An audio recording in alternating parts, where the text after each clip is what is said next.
I lived in Union, Maine for the first 14 years of my life. A beautiful blue farmhouse with a huge basement, backyard, and blueberry field. I had been hearing some strange sounds coming from my basement, and my mom never wanted me to go down there. I let my mind get the best of me and decided to go down one day. My mom wasn't home, and I was there with my dog, so little me took my dog down with me, so I wasn't scared. I walked down the 13 stairs to the basement, my feet hitting the cold floor, my dog right on my tail. When you walk down the stairs, you can go left or right. If you turn left, there's a little room that was once my older brother's bedroom. If you turned right, that was the garage area where we worked on cars, along with the wood stove and the boiler room. Stacked along the wall was nothing but wood we used for heat. I remember walking around barefoot when suddenly I stepped on a nail. Pain shot through my foot, and I screamed, wobbling my way up the stairs. My mom came home to find me in a pool of blood. She bandaged up my foot and sent me outside to play while she spent the afternoon sweeping the basement. A few days later, I wanted to go down again, so I did. Once again, I brought my dog with me, but this time I made sure to wear shoes. I made it over to the boiler room when I heard a small moan. That's when my dog started to freak out, growling, the hair standing up on the back of his neck. He was as nervous as I was. I panicked and once again ran back upstairs. I spent days wanting to figure out what was down there, but eventually I gave up. One night I was lying in bed. You know that feeling when you're almost asleep and then suddenly you jolt awake? That happened to me. But when I jumped, I accidentally kicked my dog and fell onto the ground, completely unable to move. The only thing I could move were my eyes, and they darted across the room to a dark corner I had always feared. There, standing in the shadows, was a tall black figure. My throat tightened. I tried to scream, but no sound came out. I began sweating as it walked toward me and stopped right at my bedside. I forced my eyes to look at the clock. It read 2:07 a.m. Then suddenly, my body released. I looked again. Now it was 7:02 a.m. I had been asleep the whole time. I told my mom about it, but of course, no one believed me. I wanted so badly to know what this thing was. A few weeks later, I had just come home from school, and my mom wasn't home. Instead of doing my homework, I wanted to play. My neighbor was home, so I decided to have him come outside to play with me, and in my basement. This is when things took a dark turn. He brought a Ouija board. We played around at the table downstairs when suddenly a pen spun around and hit me in the gut. My friend laughed, thinking I did it on purpose, until we both let go of the board. That's when the lights started flickering, and the board flipped up on its side. Terrified, he grabbed it and threw it into the wood stove, but it wouldn't catch fire. That's when we knew we needed to get out of there. We sprinted toward the stairs, then I felt something shove me. I tumbled down. My friend didn't stop running until he reached the top. Only then did he realize I wasn't behind him. After that, things finally started to calm down, and life went back to normal. But my dreams didn't. The same nightmares repeated over and over. I eventually sought therapy, hoping to escape whatever haunted me. But even now, deep down, I still wonder, was it ever really just a dream? When I was 17, I joined the Army and trained at a combat-focused base in Georgia, where outdated restrictions were still in place. Near the end of infantry school, I fractured both shins and had 3 choices: medical discharge, transfer to a desk job, or enter rehab to recover and try again. I chose the latter, which sent me to a quieter part of the base, where drill sergeants focused on healing rather than hardening us. A constant duty in the Army was fire watch, standing guard to prevent desertions, fights, or worse. My battle buddy and I were assigned the 2 to 3 a.m. shift. He watched the door while I roved through the barracks.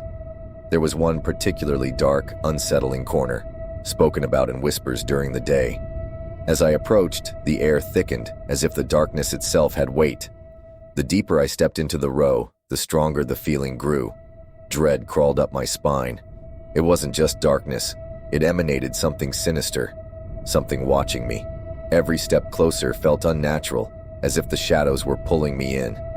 My body rebelled. Every fiber of my being screamed to flee. And finally, I did. Slowly, carefully, I backed away, never turning from that corner until I reached my battle buddy. I wanted to shake it off, pretend it was nothing, but the feeling clung to me. Then, the impossible happened. A child's voice, soft and sweet, called out, "Daddy!" from outside the door. We locked eyes, confirming we both heard it. At nearly 3 a.m. on a restricted base, this was impossible. Yet, against all instincts, I reached for the door. With a quick glance outside, nothing, just an empty field. But before we could react, laughter erupted. No longer innocent, but wicked, taunting. It surrounded us. My friend's face mirrored my own horror. We slammed the door shut and stood in silence until our shift ended. We never spoke of it again. But I wonder, wherever he is, does it still haunt him too? Whatever it was that night, it fed on our fear. Growing up, I saw things. My mom pushed it off as it was just imaginary friends, like all parents do. But after a while, she started realizing it wasn't that. I had turned 9, and I had an agonizing fear of things following me and seeing things everywhere. My mother started taking me to church, but sadly that didn't help. After a while, I stopped talking to her about it. I just didn't want to bother her about it. I grew in agony as these things kept bugging me. Fast forward 4 years later, when one day a new one appeared. A lady with long black hair, dressed in white, skinny as all get out. I never saw her real face since it was always covered by her hair, but she seemed like one of the nicer hallucinations I had. The lady just sort of followed me in the waking and dream worlds. In my dreams, I'd forget what we'd do, but I knew she was there. After a while, I started calling her Amnesia. That's just how I referred to her. I never really thought anything about it until one day in May in 2016. I was 15 then.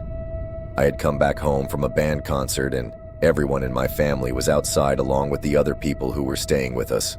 Smoke was coming out of the house and all the lights were off.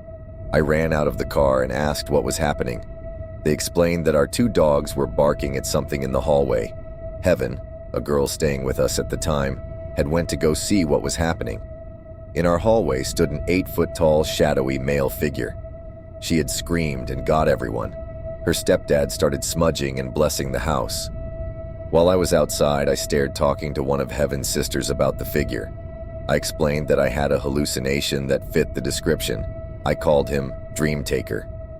After I had said that Heaven's sister had me tell my mom everything. About my dreams, my hallucinations, everything. When I told her about Amnesia, all the color in her face went cold. She told me that. After I was born, she had taken me home to our apartment at the time. One day she had put me in my crib and then went to go lay down for a bit. Just to be clear, my mother's bedroom was just across the way from mine and she could see my crib from her bed. She had fallen asleep for a while when she was suddenly awoken to what sounded like someone walking in the hallway towards her room. Her blood ran cold. All she could do was look in horror. There in the hallway was a pale, skinny lady. She had charcoal black hair that was a tangled drape over her face. She slumped over while walking as her white tattered dress dragged behind her. She started walking into my room, and my mother immediately started to get up, but she couldn't. She felt as if an invisible force was binding her to the bed. The lady stopped and turned to look at my mother. Her hair swept from her face to reveal a face my mother could only describe as terrifying. She had no eyes. They were black voids that seemed to pierce through my mother's eyes. Her jaw seemed broken and hung open, and a reddish-black ooze dripped from it. The lady let out a high-pitched screech, and I started to cry in my crib. The lady turned back around to my crib. She struggled as she listened to my screaming. Then I stopped. Everything was silent. Her thoughts ran through her mind. She couldn't think right. After a while, she could finally get up. She ran into my room to check on me. I was sound asleep, like nothing had happened. She grabbed a bat and searched the apartment to find nothing. Everything was the same as it was. She grabbed our phone and called our neighbor. "Hey, did you hear my baby cry? She was just crying a little bit ago." "What are you talking about? Your baby wasn't crying. Is everything okay?" I didn't know what to think. Was this lady a blessing or a curse? My mother also told me my grandma dwelled in black magic and it could be a byproduct of something gone wrong. But who knows, honestly.